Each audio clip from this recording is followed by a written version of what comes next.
I haven't seen enough people talk about the rocket changes and the fact that he's going back to his old 40% damage boost on top of him being able to heal and overshield with his ultimate. It's massive. The big thing is that now you can more reliably damage overload other enemy support ultimates. Think Luna Snow, Mantis, Invisible Woman, Cloak and Dagger, all those big AoE circle style ults, you can now combo up with Rocket and another DPS, which you could have done before when he had 25% damage boost, but the 40% damage boost makes it so that it's much more reliable in wiping out the enemy team while one of those ultimates are going off. You can combo with Punisher, Namor, Moon Knight, Phoenix, for example. There's a ton of other DPS that you can combo with, and you can reliably take out the enemy team that has a Luna Snow ultimate going off. The other big thing is the fact that Rocket has one of the lowest ultimate charge costs in the game for supports. His is at 4,000, where I think now Cloak and Dagger is going to be at 4,700. I believe Luna is at 5,000 or upwards of like in the high 4,000s.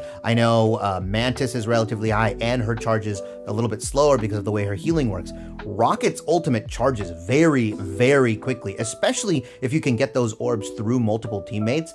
It makes it so that if you are facing off in a 2 versus 2 composition where maybe you're the Rocket plus Invisible Woman and you're going up against a Luna and Invisible Woman, you can more reliably trade the 2-for-1, the DPS for Rocket ultimate into the Luna, and most of the time, the Rocket player will have his ultimate up before the enemy Luna should get theirs. That's the big thing. Because of his ultimate charge cost being so low, he can outpace other big supports that have those massive AoE style ultimates. It also makes it a better counter into 3 support compositions, because if you understand 3 support compositions, the main thing about them is that you can't really do anything against them. They're very uninteractive. When you see like a Mantis, a Cloak and Dagger, any of those ultimates going off, the fact that you can, again, 2-for-1 DPS trade with Rocket, as well as 3 support compositions, their ultimates for those supports charge much later because of there being not enough healing to go around, right? If 3 supports are healing 3 other tanks or DPSs or anything like that,